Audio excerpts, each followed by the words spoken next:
a dar hostias. A ponernos en plan, a dejar de ser más...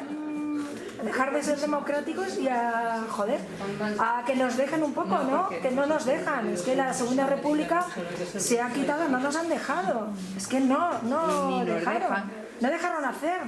Tenemos que demostrar, ¿no? Y entonces pues hay veces que te da gana de pensar que si es que las cosas se consiguen a la fuerza, ¿no? Como lo hacen ellos. No. No, pero dan ganas, sí. Gracias. Yo no estoy con el Yo pregunta, pero voy a dejarla para el final. Por tanto voy pensando, claro, ese es el tema, es ese odio. Es ese odio que te fulmina también, ¿no? Que te paraliza, ¿no? Y entiendes el miedo. Entiendes ese miedo que hacía tantísima gente bajar la voz. Y aquella frase, no te signifiques. Un mundo de mediocres, ¿no? Y de agachar la cabeza, ¿no? No te signifiques. Claro, es que este mogollón, porque son 40 años, solo se sostiene por el terror, decía, ¿no? Por el pánico, por el miedo. Y decía que los más jóvenes no son conscientes de las consecuencias sociológicas, el famoso franquismo sociológico, ¿no? Cuando vas por Europa, la gente joven habla de política con normalidad. Aquí todavía oyes en los institutos que, yo no sé de política. No, pues habla de todo, pero me explico, es una cosa que les cuento mucho, que se ríen, es que España es uno de los pocos países del mundo que tiene reposabrazos en las butacas del cine. Viene del franquismo, era para ponerlo difícil. Una vez que ya no se segregan en el cine de chicos de las chicas. ¿Sabes qué me lo contó? ¿En serio? Un vendedor de butacas de cine. ¿En serio? ¡Ay! Que trabaja en eso, pero bueno. Chica, como trabaja en eso, digo, ¡Qué fuerte! Lo que yo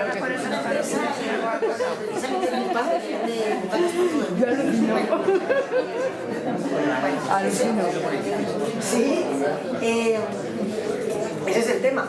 Claro, ese odio que es consustancial a toda la constelación que llamamos fascismo. Una cosa es el fascismo histórico y otra cosa es cuando caracterizamos, ¿no?, ideologías de odio, ¿no? Pero el fascismo ha sido siempre profundamente demagógico. Siempre. No nos debería sorprender y convertir el delito de odio en algo a su favor, que es lo que están haciendo los tribunales españoles últimamente, pues es esa demagogia que se gastan.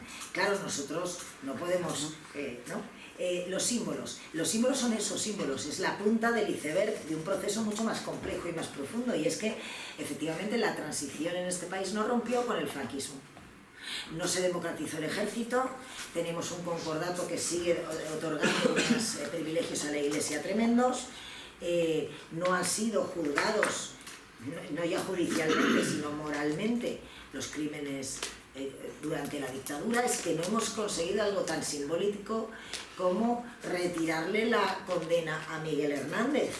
Es que, claro, y entonces supongo que durante un tiempo el problema menor era el yugo y las flechas en el portal, ¿no? Lo que ocurre es que efectivamente cuando hemos alcanzado un conocimiento o una sensibilización gracias a las asociaciones de memoria histórica, ¿no?, que hayan hecho un papel importantísimo, y entendemos o podemos, bueno, se generaliza, ¿no?, cierta sensibilización al respecto, pues claro que se debe pedir la retirada de esos símbolos que en el resto de Europa están retirados hace muchísimo tiempo. Ahí lo que hace efectivamente el revisionismo, aunque sé que fue un término polémico el otro día, lo que hacen los nostálgicos de tapadillo es decir que es que eso, lo de Franco fue otra cosa, ¿no? O Spain is different, y lo nuestro fue una dictadura de no sé qué tipo, y dices, pues no sé. Uno, evidentemente tenemos muchos símbolos fascistas o parafascistas, pero efectivamente lo del odio y lo del exterminio sistemático, fichas en tal. Si vais al Archivo Municipal de Madrid, que está en el Conde Duque, porque esto me lo encontré yo de casualidad, yo iba con los alumnos a que vieran con Madrid un libro abierto. Yo iba a ver el archivo municipal y la biblioteca histórica. Y estaban allí contándole, pues una persona, una empleada allí, les estaba contando el archivo, ¿no? Y yo estaba así, pues bujuleando, mirando, tú este que está hablando, a ver, ¿no? Y de pronto, allí, en la mera sala de una de estas metálicas de archivos, pone depuración. Digo, ¿hala ahí? ¿No? Entonces yo, ante la posibilidad de que me lo prohibiera, dije, mirad chicos, no, hombre, nadie tocó, pero solo abrir aquel cajón, no, eran 3 cajones, todas las fichas. Claro, es que la totalidad de los funcionarios, de todos los ayuntamientos, funcionarios, no cargos políticos, también funcionarios, de todas las instituciones de la República, fueron fichados y tenían que demostrar su adhesión ¿cómo se llamaba eso?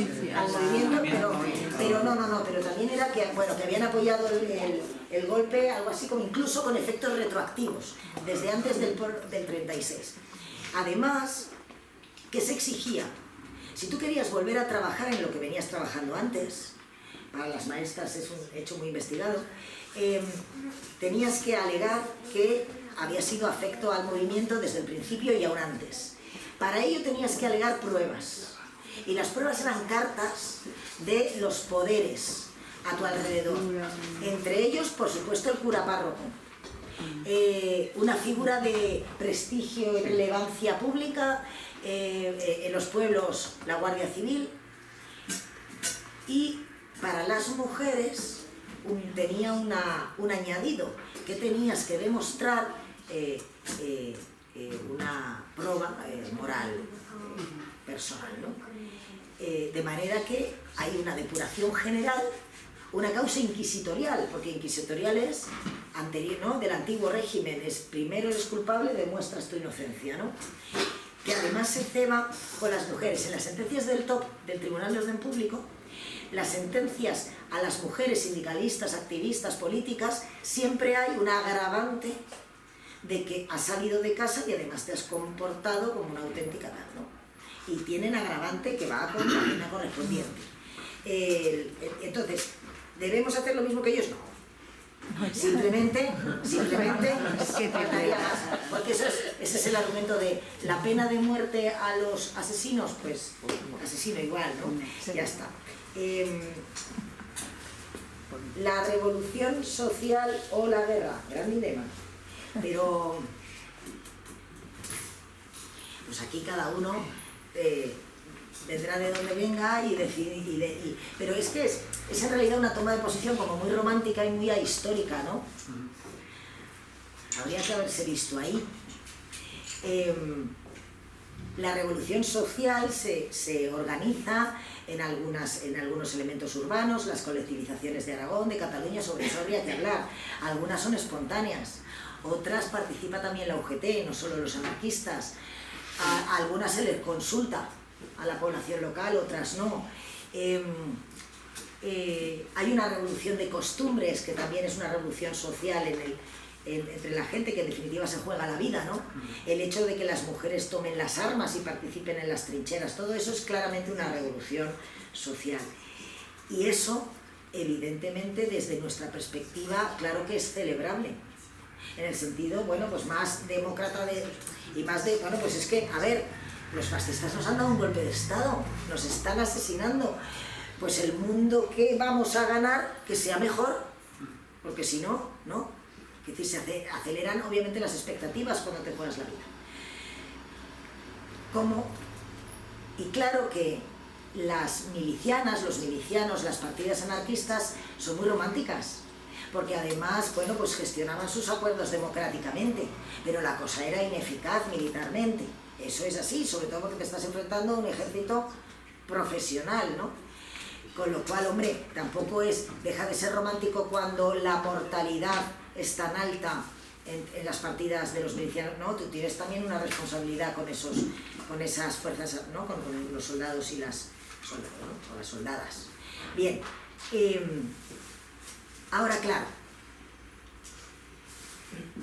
como hay una parte de de la historiografía franquista, que dice que los republicanos lo que eran unos hippies, ¿no? Y unos desorganizados de la vida, y que en realidad ellos eran muy eficientes y muy eficaces porque concentran el mando, porque no se permiten, y como dicen, no se trasluce, ¿no? Pérdidas de tiempo democráticas, ¿no? Entonces, ¿qué pasa? ¿Que eso legitima el autoritarismo? Tampoco puede ser, ¿no? Ejército popular había que hacer, pero ¿Franco gana la guerra porque concentra los poderes, porque es más eficaz y su ejército es mejor? Yo he dicho que, en mi opinión, claro, aquí hay teorías para... no. La guerra la gana Franco porque obtiene el apoyo en financiación, tropas, armas, soldados, todo, de Hitler y de Mussolini. Esa es el factor, desde mi punto de vista, que es determinante. Mi opinión estrictamente personal, hombre, evidentemente priorizar la guerra, ¿no? Porque solo ganando la guerra podrías continuar hacia la revolución. Pero bueno, esto ya te he dicho es... Ah, ¿que tengo que opinar? Pues opino, ¿no? Claro, es un poco historia ficción. ¿Se podían combinar ambos factores? Pues seguramente los hubiéramos podido combinar. También estamos hablando de... Los sucesos de Barcelona son complicados, ¿no? Y la cuarta guerra carlista. Vamos a ver. No, es una... Es un temazo. Es un temazo, bueno, sí. Yo diría Vamos que... a hacer una sesión aparte de eso. ¿Para la mesa redonda? ¿Para la mesa redonda? Una mesa redonda, sí. Claro, como no sé en qué sentido... Al sector carlista, ¿no? Idealistas que saben de Dios y viejas leyes. Dios y fueros. Claro, pero a ver... Yo creo que no, porque... Yo creo que no, porque todo acaba con la gran concentración del 17. Es decir, la crisis del régimen, de la restauración, trae una conflictividad social tremenda, ¿no? Que empalma desde la Semana Trágica, por poner algo, hasta el 17, asesinato de Dato, etc., ¿no? Ahí hay un intento,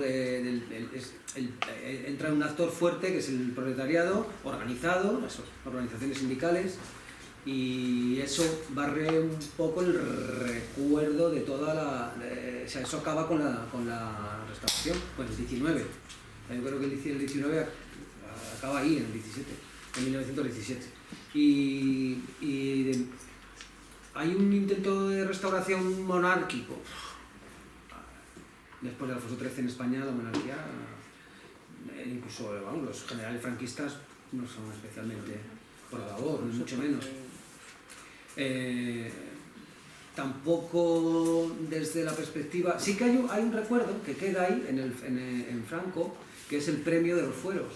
El premio de los fueros a las poblaciones vascas afines. A Álava le dan el fuero y a Navarra, que son aquellas dos provincias donde no triunfa donde triunfa el golpe. Mientras que Guipúzcoa y Vizcaya, donde quedan afines a la República, no reciben fuero en castigo apropiado. Sí que queda ese remedio, pero es que todo viene muy arrastrado, obviamente, desde el 19. Pero yo creo que ahí esa era otra lucha de clases ya, otra diferencia. Yo discrepo, pero... ¿Quería hablar? Pues yo... Sí, sí. El tema de la guerra carlista. No, yo le dejo a Marga también, que no sé... Bueno, así, no, está chulísimo. A ver, la parte de la guerra carlista, o sea, lo que yo puedo entender que estáis pensando en guerra carlista en el sentido del tema de la tierra, ¿no? Quiero decir, las guerras carlistas, más allá de la cuestión evidentemente sucesoria o dinástica y más allá del absolutismo y liberalismo, pues eso ya no es, la tercera guerra carlista ya no es, esos no son los términos, ¿no? Ese apoyo enorme que tiene el carlismo dentro del campesinado, de las zonas, bueno, que tiene una estructura de la propiedad de la tierra muy concreta. Ese campesinado está apoyando al carlismo, no porque sean especialmente reaccionarios o refractarios al progreso, ¿no? Sino básicamente están defendiendo las tierras de comunes, ¿no? Entonces, porque se están jugando la supervivencia. Entonces, enganchar eso con que una de las grandes causas profundas de la guerra civil es ese problema de la tierra no resuelto, porque evidentemente seguimos teniendo una estructura de la propiedad de la tierra arcaica, desequilibrada, que impide la introducción de mejoras en la productividad, y esa falta de revolución agraria está impidiendo una revolución industrial, ¿no? Por lo menos según el modelo occidental, ¿no? Pues se me ocurre alguna conexión por ahí, pero no se me ocurre nada más. Me parece que yo estoy muy de acuerdo contigo en que ahí el sujeto, en todo caso, es un campesinado que ya no tiene relevancia histórica a partir del 17, por poner una fecha, y que es otra la contradicción de clase principal que se está produciendo después. Y es muy interesante en ese sentido muy de acuerdo, y es muy interesante lo de los fueros, porque es verdad que ahora parece que la derecha esta que se apropia del concepto de España central, ¿no? Olvida o oscurece determinados elementos de la historia de España en materia de fueros, ¿no? Se admiran los alumnos más procentralistas cuando entienden que en la Paz de Utrecht y con los decretos de Nueva Planta, los Borbones victoriosos en la Guerra de Sucesión abolen los fueros e instituciones catalanas, aragonesas, valencianas, mallorquinas, pero mantienen las vascas y las navarras, y lo hacen porque le han apoyado en la guerra, ¿no? Y aquí efectivamente Franco también dispone con los fueros a sus aliados, pero es de una simbología terrible la intervención de Felipe VI con el tema de Cataluña. Bueno, Felipe VI en octubre de hace un año, o son ya dos, hizo una locución televisiva, un discurso político en su condición de monarca parlamentario. Tenía que haberse abstenido de cualquier posición política, no es ¿cómo se dice? Un derecho que él tenga en la Constitución, ¿verdad? Bueno, derecho de jefe de Estado. Bueno, verás, pero según la Constitución eso es como mínimo polémico. Ahora bien, me interesa, decíamos de los símbolos, la puesta en escena. ¿Os acordáis a quién tenía detrás? Tenía un retrato de Goya, porque Goya, bien, un retrato de Goya de Carlos III. Pero no uno bonito de Goya de los que les gustaban a Carlos III y a Goya de cazador con la sierra de Guadarrama, que les gustaban los dos. Claro, ¿por qué un Carlos III? Porque es Borbón, como él, ¿sí? Pero a ver, que tu legitimidad es la de la Constitución del 78, no tu cadena hereditaria. Bien, un Borbón, ¿no? Un antepasado, mi dinastía. Carlos III es de los Borbones reconocibles, el más simpático, ¿no? El mejor alcalde de Madrid y estas cosas, ¿no? Podría haber elegido a Goya Serrano, ¿no? En Guadarrama. Es el único retrato de Goya de Carlos III con armadura militar. Fijaros por favor en la locución. Es que yo lo estaba viendo y decía, pero no es verdad ese cuadro ahí al fondo. Pues porque en este país no sabemos historia. Porque si la población en general supiera historia, eso se llama una provocación de aquí a Lima. Está diciendo, estos son mis poderes. Hombre, primero es absolutamente, como te diría, casposo, que tu legitimidad sea de dinástica, cuando tu legitimidad es de la Constitución. Tú eres rey ahora porque así lo establece la Constitución, en principio. Bien, entonces, ¿qué está diciendo Felipe VI en la tele, en prime time, con Carlos III de armadura? Que yo soy el heredero de los Borbones, que ya os suprimí los fueros y las instituciones en 1713. Y aquí sigo. Porque a todo esto todavía yo la ley sálica no la he derogado, ¿eh? No. Porque es una ley borbónica. Está diciendo todo eso. Hombre, la ley borbónica, o sea, la sálica no. Pero me refiero a, yo soy heredero directo de los Borbones, que os ganamos una guerra, os machacamos en Barcelona y lo voy a sostener. Pero eso sí, no se dice que esos mismos Borbones mantuvieron los fueros vascos y navarros porque les habían apoyado en la guerra. O que Franco mantiene los de Álava y Navarra. Nunca se O hizo. sea que jugamos siempre a la unidad de España y la no sé qué, pero la letra pequeña se oculta a propósito, ¿no? Echarle un vistazo, porque yo cuando lo vi decía, no puede ser. No, yo no me había fijado. Hay que ver cuántos aprendes. Víctor, tú que tú estás con la cuarta guerra carlista. Pero para la sesión, ¿no? Iba a otro tema, perdón. Sobre la guerra carlista, que es muy interesante lo que ha propuesto Víctor. Sí, mucho. Yo tampoco creo que haya una cuarta guerra carlista, pero evidentemente el apoyo carlista es fundamental para la sublevación del norte, del general Mola, y el pozo carlista era muy fuerte entre los requetés, no solo en Navarra, sino también en el norte de Cataluña. De hecho, uno de los generales de Franco, el general Varela, es un general carlista, Sí. y los carlistas aspiran a que vuelva el rey Carlos, de la restauración monárquica. Hay un atentado en el año 38, el atentado de Begoña, en la que hay un grupo de carlistas que están celebrando un acto con el general Varela y un grupo de falangistas empiezan a increparles. Y los carlistas empiezan a gritar: abajo el socialismo de Estado, muera Franco, viva el rey. Los falangistas lanzan una bomba y casi matan al general Varela. Hay un enfrentamiento. Eso le sirve a Franco para que luego, meses después, disuelve la milicia falangista, disuelve a los carlistas, y el jefe carlista, Falconde, pues acaba exiliado en Portugal, ¿no? O sea, se los quita de medio. Al general Varela lo quita de ministro del ejército. O sea que había un pozo carlista fuerte, y de hecho siempre en los gobiernos de Franco siempre había compensación de las familias, famosas familias. Había católicos, había monárquicos, había carlistas y había falangistas, ¿no? O compensando, luego ya los tecnócratas y demás, ¿no? Pero siempre había un carlista ahí metido porque tiene una presencia importante, ¿no? Y luego con la unificación, pues hay muchos carlistas que se decepcionan con este tema, ¿no? Es verdad que el último heredero carlista, el último heredero legítimo, había muerto en los años 30. Entonces había una rama de carlismo que había aceptado ya los borbones actuales nuestros, otra no, otra es la que sigue todavía defendiendo al pretendiente. Entonces, bueno, es muy interesante el tema de los viejos resquemores que todavía desde el siglo XIX allí, y del tema del carlismo, ¿no? Igual que del tema religioso, que también quería hablar antes, pues el apoyo de la Iglesia. Los primeros meses de la sublevación, los militares sublevados no hablan de la represión eclesiástica ni religiosa, ni del ateísmo de la República, ni de la quema de conventos. Eso lo hacen a partir de octubre, que es cuando la Iglesia pues lanza ya un bando apoyando, ¿no? Pero durante todo el verano aquel no hay ninguna mención a la represión religiosa, ¿no? Eso ya luego posterior, que evidentemente hubo miles de frailes, monjas, sacerdotes que fueron asesinados, ¿no? Sí, creo que 14 obispos que fueron asesinados, o sea que eso tampoco podemos olvidarlo, ¿no? Pero que, como dijo el otro día la compañera, el anticlericalismo no es una cosa de la guerra civil ni de la República,